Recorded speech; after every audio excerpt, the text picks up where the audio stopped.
Alors, chers amis, ravi de vous retrouver pour une nouvelle vidéo, toujours dans l'actualité du Barça. Il y a des tonnes et des tonnes de dossiers sur la table de Laporta et aujourd'hui, on va aborder un parmi ces dossiers. C'est celui d'Iñaki Peña, le gardien de but de l'équipe B. À l'approche du mercato estival, le Barça de son côté a déjà commencé le travail. Après avoir signé 4 joueurs, mais également des sorties, il y en a déjà. Jean-Claire Todibo à Nice, Conrad Lafuente à Marseille et Mateus Fernandes qui a vu son contrat résilié par le Barça. Le Barça semble avoir rencontré un problème en ce qui concerne son département des gardiens et l'avenir de l'un des jeunes prometteurs et diplômé de la Masia, Iñaki Peña, semble se préciser maintenant. Le gardien de 22 ans est à Barcelone depuis 2012. Après avoir rejoint la Masia en provenance de l'Académie des jeunes de Villarreal, au fil des ans, il a connu une progression constante dans les rangs des jeunes. Mais il a surtout impressionné l'équipe B du club. Et bien qu'il n'ait pas encore fait ses débuts avec l'équipe première, il est dans l'équipe senior et autour également. Ça depuis un certain temps maintenant. Ainsi, lorsqu'il est apparu que le gardien de deuxième choix, Neto, pourrait quitter le Barça, c'est devenu naturel dans la tête de tout le monde qu'Iñaki Peña soit invité à intervenir et à remplacer Marc-André Ter Stegen. Cependant, les choses pourraient ne pas être aussi simples qu'elles le paraissaient, selon un rapport du quotidien Sport.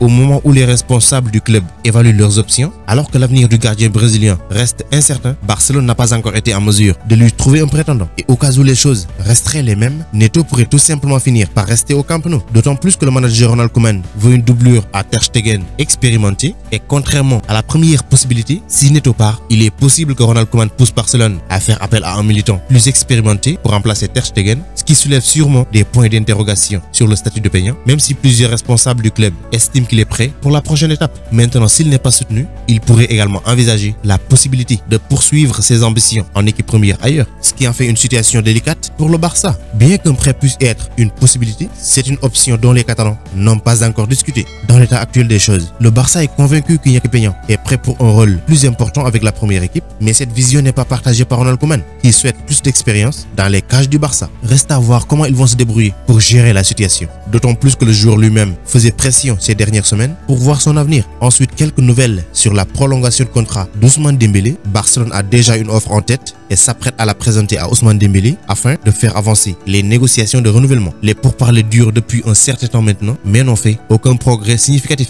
Ousmane Dembélé a été plutôt évasif quant à son avenir au club, ce qui a conduit à de nombreuses spéculations concernant une probable sortie, avec des rapports du même journaliste Xavi Campos suggérant que Manchester United, parmi de nombreux autres prétendants, était intéressé par l'ailier et était même prêt à payer 50 millions d'euros. Ousmane Dembélé a subi une autre blessure très grave. Ce problème va éloigner très certainement les acheteurs potentiels, conduisant le Barça à n'avoir d'autre choix que de lui proposer un nouvel accord. Le club a un besoin urgent de réduire la masse salariale. Le rapport suggère que l'offre que va recevoir Dembélé sera réduite avec une baisse de salaire de plus de 50% et au lieu de la durée habituelle de 5 ans, ce sera pour 4 saisons. La situation difficile que vit le Français amène le Barça à croire qu'il n'aura d'autre choix que d'accepter l'offre, d'autant plus que les clubs qui voulaient le signer se retirent maintenant. Et pour finir, on parle de Jordi Alba. Il y a eu beaucoup de spéculations concernant son avenir au Barça. Il a 32 ans maintenant et il intéresse fortement le championnat italien. Et certains rapports ont affirmé que le FC Barcelone n'exclut pas un départ. Cependant, un nouveau rapport du quotidien Mundo Deportivo a maintenant affirmé qu'Alba, malgré tout ce qui se dit autour de son avenir, n'a pas l'intention de quitter le Barça. Au lieu de cela, il veut terminer son contrat avec le Barça, qui, je le rappelle, expire en juin 2024. Alba est avec Barcelone depuis 2012 en provenance de Valence et il a fait une saison monstrueuse avec le Barça cette année avec 5 buts et 15 passes décisives en 49 matchs, toutes compétitions confondues.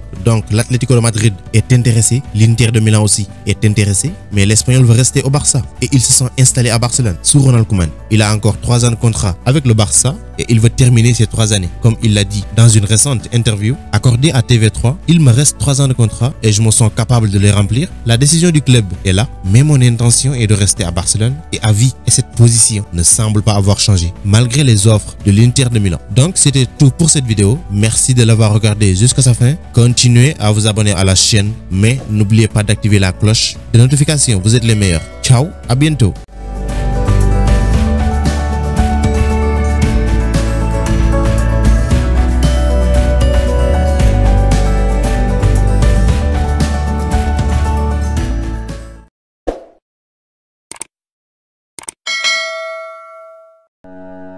Pour échanger avec moi directement, c'est possible sur Instagram. Le lien se trouve dans la description, donc rejoignez-moi là-bas, ainsi que sur Twitter et même sur Facebook.